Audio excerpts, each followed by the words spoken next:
et bienvenue sur le plateau de la Space Web TV par WebAgri. Donc on va parler aujourd'hui de l'impact de la canicule sur les vaches laitières. Pour cela, on reçoit quatre invités sur le plateau. D'abord un agroclimatologue ainsi qu'un fabricant de matériel innovant pour les bâtiments d'élevage. Ensuite, il y aura un éleveur venu de Belgique qui interviendra, et puis un vétérinaire qui utilise l'intelligence artificielle pour étudier le comportement des vaches. Alors, pour commencer, je reçois vous, Serge Zaka, vous êtes agroclimatologue pour la société ITK. Alors, expliquez-nous rapidement votre métier déjà. Alors, agroclimatologue, ça se découpe en deux mots, hein, agro et climatologie. Donc, c'est l'étude de l'impact du climat sur l'agriculture. Et particulièrement, aujourd'hui, on va parler de l'impact de la canicule sur la production laitière. Voilà. Et alors, qu'est-ce que vous observez, vous ? Alors, ce qu'on observe, c'est ce que vous observez tous d'ailleurs. Et ce qui est très intéressant, c'est que l'année 2022 est un très bon exemple. En 2022, la température moyenne et les précipitations observées seront une année normale en 2050. Donc, c'est un peu un test qu'on a eu en 2022. Et il faut prendre ça comme certainement une punition, mais également un exemple pour voir comment sera l'avenir en 2050. Il faut savoir que si la température augmente de plus 2 degrés par rapport au siècle passé, c'est 16 fois plus de canicules en France par rapport au siècle passé. Et cette année, on en a eu 3, en juin, juillet et il me semble en août. Et d'ailleurs, on vient de finir en septembre par des records de chaleur également hier. Justement, et comment elles le vivent ces vaches d'avoir des fois de la canicule, une fois, mais des fois répétée au cours de l'été. C'est difficile pour une vache. Qu'est-ce qui se passe dans sa physiologie ? Il y a deux aspects. Alors, on a beaucoup parlé de la température, mais pour les animaux, et d'ailleurs pour l'homme aussi, hein, on parle de la température et de l'humidité. En fait, c'est un indice qu'on appelle l'indice THI en langage scientifique. C'est un indice qui va coupler la température et l'humidité et qui va mesurer en réalité l'inconfort. Quand il fait 35 degrés et 80% d'humidité, donc au milieu des tropiques, on a un certain inconfort que l'humain même peut ressentir. Lorsqu'il fait 35 degrés et 10% d'humidité, on n'a pas forcément ce sentiment d'inconfort. Donc nous, c'est le sentiment d'inconfort qu'on recherche, puisqu'il a des conséquences très importantes sur la production laitière journalière. On a une diminution de la production laitière. Et si on a un cumul de chaleur, donc un cumul, une canicule qui dure, on peut avoir une production laitière qui décroît encore plus avec la fatigue corporelle. On peut avoir également des problèmes sur la gestation, des problèmes sur la boiterie, donc des problèmes de bien-être animal, de production et donc d'économie. Et c'est sur ça qu'il faut travailler dans un contexte de changement climatique. Et en termes de chiffres, ça correspond à quelle variable température, humidité à partir de quel moment la vache est en souffrance ? Alors, par exemple, à partir de 25 degrés, si on prend 70% d'humidité, déjà on est dans un inconfort modéré. Donc un indice THI qui est autour de 70. Quand on atteint les indices THI autour des 80, là on est sur des indices qui commencent à être importants. 90, on est plutôt sur des indices extrêmes, voire mortels. Donc voilà, c'est pas la même échelle que la température. Il faut vraiment coupler les deux. 25 degrés, 70% d'humidité, on est sur du modéré. À partir des 32, 70%, on est sur de l'inconfort important. Et au-dessus de 35 degrés, quelle que soit l'humidité, on est quand même sur des valeurs assez extrêmes. Alors vous, chez ITK, vous étudiez assez précisément avec des données récoltées, notamment via des capteurs, via des colliers munis de capteurs. Qu'est-ce que vous avez développé comme solution autour de ces données ? Alors essentiellement, chez ITK, on est sur des solutions de prévention. C'est-à-dire qu'on va dire ce qui va se passer dans les jours à venir pour que l'agriculteur anticipe et évite les pertes de lait suivant différents moyens que l'on verra tout à l'heure. Donc déjà, chez ITK, on est sur la prévention, donc on est sur de l'indice THI prévisionnel dans les jours à venir. Géolocalisé à la ferme, au bâtiment. À la ferme. Cela permet donc de savoir les pertes de lait qu'il peut y avoir et éventuellement, dans le cas de pertes de lait importantes, exceptionnelles, on peut débloquer des fonds, un coup de pouce, des fonds financiers. Et cette année, on a notamment 130 000 € qui ont été attribués aux éleveurs à cause de ces pertes de lait. Ça veut dire que c'est un véritable mécanisme d'assurance. C'est l'assurance climatique pour la perte de lait. C'est de l'assurance, mais il n'y a pas qu'un aspect économique, puisqu'il y a également un aspect bien-être animal derrière. On a notamment un score de résilience qui permet de voir si, effectivement, l'élevage est résilient par rapport à un contexte climatique.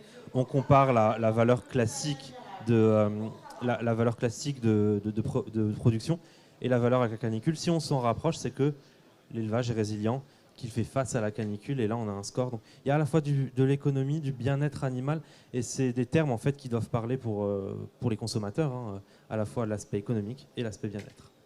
Au niveau d'un bâtiment d'élevage, quelles peuvent être les autres solutions pratiques pour protéger les vaches de la chaleur? Alors, il y a énormément de solutions, et je pense que toutes ces solutions sont complémentaires. Les plus connus sont les brumisateurs, les ventilateurs. C'est un peu ce qu'on fait d'ailleurs pour nous, hein, chez nous-mêmes. On a un ventilateur brumisateur. Il y a d'autres solutions qui sont très intéressantes et il faut récupérer de la data et encore plus les analyser. Mais il y a déjà des chiffres qui sont très intéressants, notamment les matelas Bioré qu'on va parler tout à l'heure. Il y a également des modifications au niveau de la ration alimentaire. Par exemple, chez l'Allemand, il y a des introductions de levure, par exemple, pour modifier la ration alimentaire et augmenter l'efficacité de la digestion. Mais toutes ces solutions, ce sont des solutions qui sont des petites solutions, mais à additionner ensemble, la prévention, des solutions physiques, des solutions alimentaires, ça permet d'améliorer l'efficacité économique, mais également de préserver le bien-être animal. Et voilà, comme je le disais, c'est deux mots qui sont très importants dans un contexte de changement climatique. Merci, Serge Jacquat. Jean-Vincent Bioré, bonjour. Vous êtes à la tête d'une entreprise innovante, justement sur ces questions-là que vous avez beaucoup travaillé. On connaît vos ventilateurs et vous avez aussi votre cœur de métier, ça reste le matelas de logette. Et vous avez créé depuis déjà quelques années une solution qui s'appelle Aquaclim, avec de l'eau qui passe dans des matelas. Expliquez-nous pourquoi et quelle était l'idée du projet. Oui, tout à fait. Alors, premièrement, complètement d'accord avec Serge. Si on veut, il va falloir réussir à prendre l'intégralité des solutions proposées pour réussir à avoir une bonne adaptation au changement climatique, parce que c'est violent. Le thème, là, c'est canicule et vaches laitières. Et en fait, ce à quoi on fait face, c'est la récurrence, c'est-à-dire c'est plusieurs vagues de chaleur successives. Donc ça c'était pour remettre le sujet. Maintenant donc Bioréagri, c'est une entreprise spécialisée dans le confort animal, le bien-être animal. On a développé l'Aquaclim, qui est un matelas à eau climatisant, parce qu'on a compris que non seulement il fallait une bonne circulation sanguine pour l'animal pour produire du lait, donc le matelas à eau répond à ce besoin physiologique. Et derrière, il fallait refroidir l'animal pour réussir à lutter contre ce stress thermique.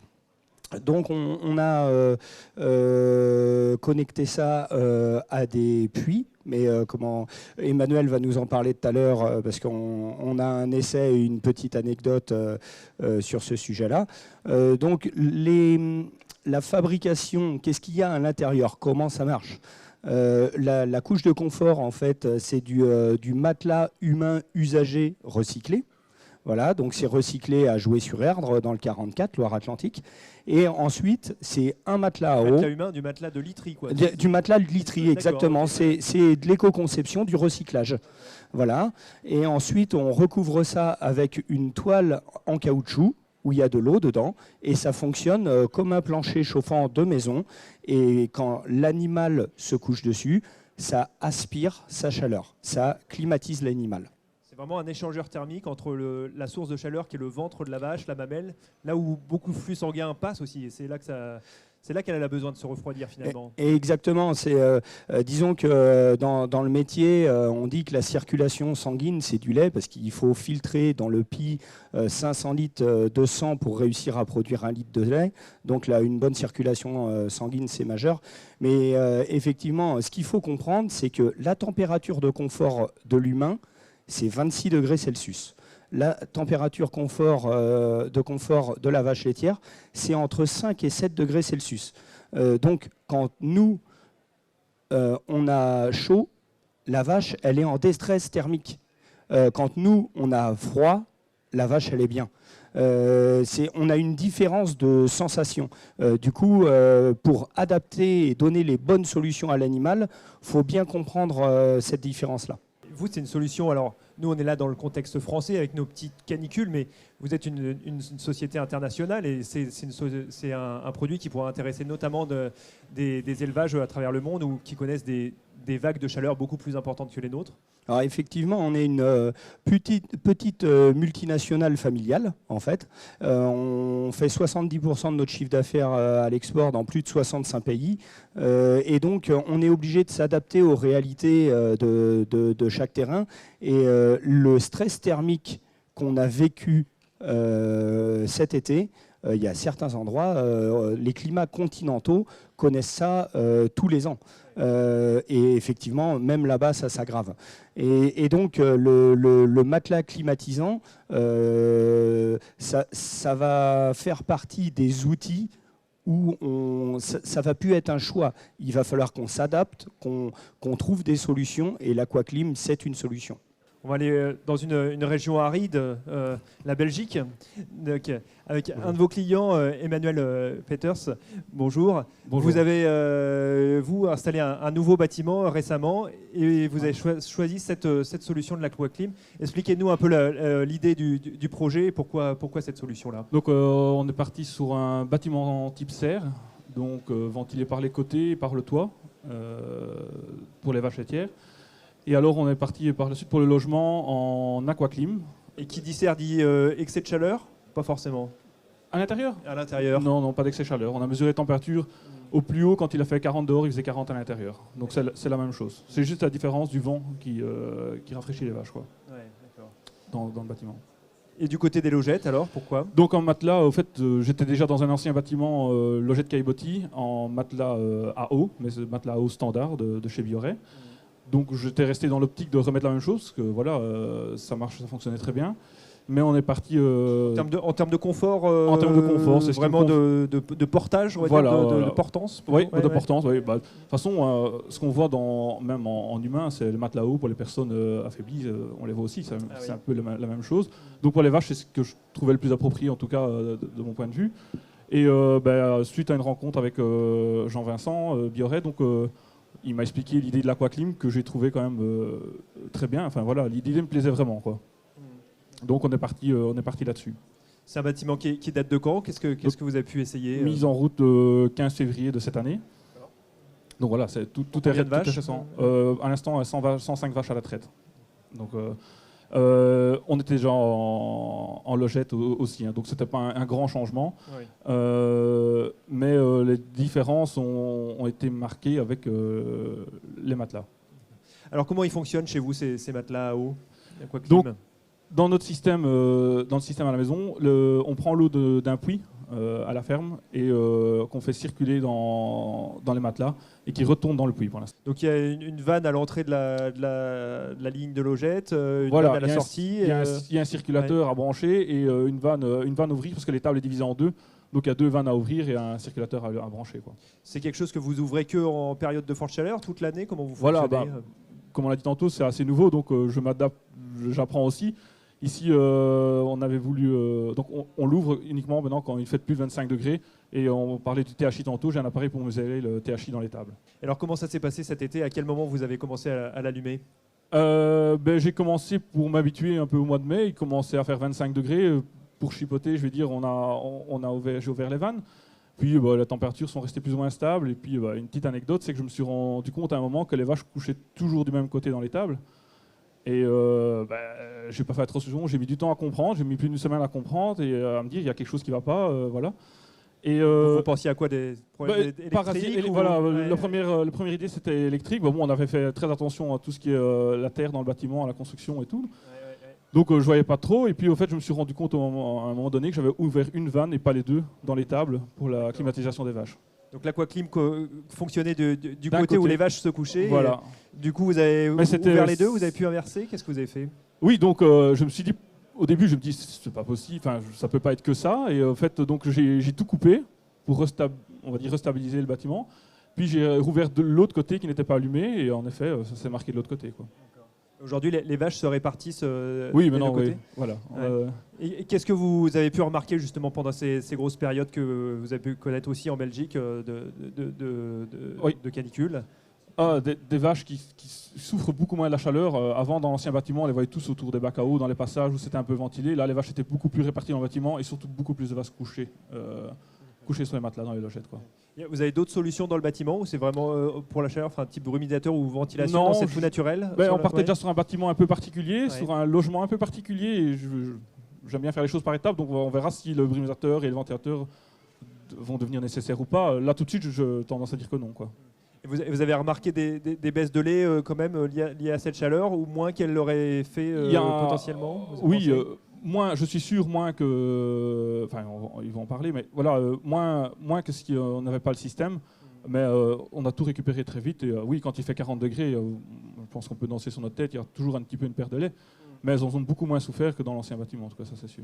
Ça veut dire que la récupération aussi est meilleure, quoi, Ouais. après coup. Ah oui, ouais, oui, ouais. oui. Ça ne dure pas une semaine pour dire de récupérer. On parle de maintenant d'une journée ou quoi pour récupérer, quoi. C'est un investissement aujourd'hui que vous jugez utile, qui est pas gadget pour les années à venir quand on fait un nouveau bâtiment? Non, pour moi, c'est un investissement d'avenir. Il faut encore des chiffres à travailler et encore des habitudes à prendre pour travailler avec l'outil. Mais oui, ça fait partie de l'avenir. Ça fait partie des solutions, en tout cas. Merci Emmanuel Peters de votre témoignage. Et alors, cher Jacques, chez ITK, vous avez pu étudier les données fournies par plusieurs élevages pour comprendre les mesures d'atténuation du stress thermique, c'est ça?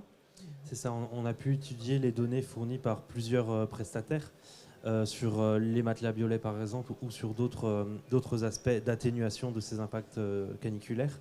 Sur les matelas Biolay, ce qui est très intéressant, c'est qu'on a observé une très forte corrélation en fait entre l'effet de ces matelas et l'atténuation des pertes de lait. Il va falloir accumuler des données d'année en année sur plus d'événements caniculaires, sur plus bien sûr de fermes pour avoir quelque chose de solide au niveau statistique, bien sûr. Il faut plusieurs années en général pour sortir des données. Mais les premiers éléments sont très concluants sur cette atténuation des pertes de lait. Pour chiffrer, il va falloir encore attendre peut-être 1 an ou plusieurs canicules. Comment vous les avez collectées, ces données? Sous quelle forme? On les a reçues en fait de fermes qui utilisaient les matelas et des fermes qui n'utilisaient pas les matelas. Et puis on les a corrélés aux indices THI pour voir si effectivement, pendant les périodes caniculaires, lorsque le THI était élevé, on avait une perte de lait qui était réduite grâce au matelas Bioré. Donc avec une ferme témoin, une ferme expérimentale sur une même zone, c'est ça qui est exactement, c'est sur une même zone qui ont subi les mêmes températures. Bien sûr, c'est toute chose égale par ailleurs, quoi. Comparer les troupeaux entre eux et les bâtiments entre eux. Bien entendu. Merci. On reçoit Quentin Garnier, bonjour. Vous êtes vétérinaire et à l'initiative du développement d'une intelligence artificielle pour regarder les vaches, comment elles évoluent dans le troupeau et les reconnaître grâce à leurs tâches. Alors ça s'appelle Hey-Herd. Et vous avez pu un peu mesurer l'impact de ce type de matelas climatisant sur les vaches laitières. Expliquez-nous. Oui, absolument. On a une solution qui permet de voir à chaque instant les vaches dans l'étable. On arrive à mesurer les différents comportements qui expriment ces vaches, donc tous les comportements, que ce soit l'alimentation, la prise de boisson, les interactions, mais aussi le temps qu'elles passent couchées. Et on sait où est-ce qu'elles vont passer leur temps couché. Ce qui nous a permis de comparer en fait des solutions et différents environnements, justement avec les tapis Aquaclim, qui ont été mis et comparés dans des lots qui ont été des lots dans le cadre d'une expérimentation qui a été faite par l'ONIRIS, donc des lots qui étaient extrêmement homogènes, qui se ressemblaient pour avoir des situations expérimentales qui soient utilisables. Et on a regardé et on a constaté qu'il y avait des différences extrêmement significatives de temps de couchage entre les lots Aquaclim et les lots traditionnels non réfrigérés. Quand je dis extrêmement significative, c'est qu'on est à 8 heures de couchage sur les lots non climatisés et 10 heures de couchage sur les lots réfrigérés Aquaclim. 2 heures de différence. 2 heures d'écart. On a en plusieurs périodes. Alors, oui, ça s'exprime forcément sur les temps de chaleur quand il fait chaud, mais ça, c'est des moyennes quotidiennes. En réalité, ça s'exprime évidemment plus quand on est sur les pics de chaleur dans la journée, mais sur une moyenne quotidienne, ce qui compte, aujourd'hui on s'attend à ce que les vaches, dans la littérature, couchent au moins 12 heures pour avoir une expression normale de leur comportement de couchage. En réalité, on a quand même beaucoup moins que ça dans les fermes zéro grazing et les fermes industrielles. 8 heures, 10 heures, c'est très significatif. Et on a aussi d'autres éléments. On a mesuré aussi automatiquement grâce au système ailleurs, parce qu'on arrive à voir les fréquences respiratoires des animaux. On a mesuré une Les différence. fréquences respiratoires. Ouais. C'est ça, d'accord. Ouais, on a réussi à mesurer une différence de fréquence respiratoire. On sait que les animaux qui sont en stress thermique vont hyperventiler. Et donc du coup, on a constaté que la fréquence respiratoire moyenne des animaux en stress thermique était de 80 quand c'était pas réfrigéré et 80 battements par minute. Là, on parle de stress thermique important. Hein. C'est une vache qui a vraiment très très chaud. Donc on était sur des vraies situations expérimentales de canicule là pour le coup. Les conditions faisaient qu'on avait des animaux qui étaient en stress, qui souffraient. Cet été Alors ça, c'est des chiffres qui datent de l'expérimentation qui a été faite avec l'ONIRIS et c'est des chiffres qui datent de l'été dernier. Donc l'ONIRIS, l'école vétérinaire de Nantes, ouais. Où il y a aussi eu des phases de canicule. Et côté Aquaclim, on était à 60 battements par minute, donc c'était quand même des vaches qui souffraient moins et qui l'exprimaient moins par des éléments qui sont très probants de stress thermique. Donc on voit finalement des vraies différences comportementales et donc de bien-être animal qui sont nettes. Oui, absolument. Le bien-être animal se traduit de plusieurs façons. Donc c'est les piliers du bien-être qui sont bien mesurés, bien établis. Il y a ici des gros impacts de la chaleur, donc le confort évidemment, voire la souffrance parce que ça peut générer des pathologies, et aussi des situations qui sont l'expression de comportements naturels. Typiquement, le couchage est un comportement naturel qui est très important chez le bovin. Les bovins vont préférer manger moins que prendre du temps sur leur temps de couchage. C'est un comportement qu'ils cherchent absolument à remplir. Le truc, c'est que pour se refroidir, ils ont besoin de se retrouver sur des surfaces fraîches. Donc un bovin qui est en stress thermique, il va se mettre sur son béton ou sur sa logette non réfrigérée, il va chauffer l'endroit. Dès que l'endroit est chaud, il va se lever pour aller se déplacer et se mettre à un endroit où il va espérer que ça soit plus frais. Se coucher dans l'air humide. Typiquement, c'est des scènes qu'on aperçoit en cas de canicule. On a les bovins qui vont se coucher dans les cabotis, qui vont coucher dans les couloirs de raclage, ce qui pose d'autres problèmes, notamment de mammites et de santé. Donc effectivement, là, on est sur l'impact santé. Donc on voit l'impact que ça a d'être plus de temps debout. Ça a un impact sur la locomotion, sur les boiteries en particulier, donc des pathologies du pied, c'est des animaux très lourds sur des membres très étroits, donc dès qu'ils passent trop de temps debout, ça provoque des souffrances qui sont extrêmement importantes. Évidemment, ils se couchent n'importe où, donc ils ont des mammites, ils ont des pathologies aussi qui sont très douloureuses et qui ont un impact économique qui est extrêmement significatif. La locomotion, on parle les boiteries, on parle de 500 € par animal qui a un épisode de boiterie. Les mammites, les éleveurs savent bien que si c'est un impact économique qui est majeur, du lait qui est jeté, des traitements, voire même des cas de réforme. Et ça peut être un vrai trigger. On ne parle pas que de perte de production de lait, on parle aussi de perte de production d'animaux et de gestation et de temps productif. Et ça a un impact sur tout l'éventail des pathologies. Et en plus de ça, ça a un impact sur le confort même de l'animal. C'est-à-dire que des situations de stress, quand nous on a trop chaud à 30 degrés, on est extrêmement inconfortable et ça provoque du stress. La vache, c'est encore pire. C'est des situations qui sont très délicates pour elle et tous les moyens de refroidissement sont aujourd'hui essentiels. Les tapis biorènes, on a mesuré qu'il y a une différence très significative. Évidemment, les autres moyens étaient cités aussi sont importants et peuvent être conjugués. Ça a un impact, cette souffrance et ce stress, qui est aussi important pour la production laitière directement. C'est-à-dire que le stress, on sait que ça provoque des pertes de production. Le stress thermique, directement, fait que le lait est produit en moins grande quantité par le pied. Eh ben, on va terminer là-dessus. Je vous remercie, messieurs. Et puis, vous pouvez retrouver de nombreuses informations sur les sites des différents intervenants, sur webagri.fr, sur AIRD, sur le site de Bioré, d'ITK également. Et ben, merci à tous. Merci beaucoup. Merci.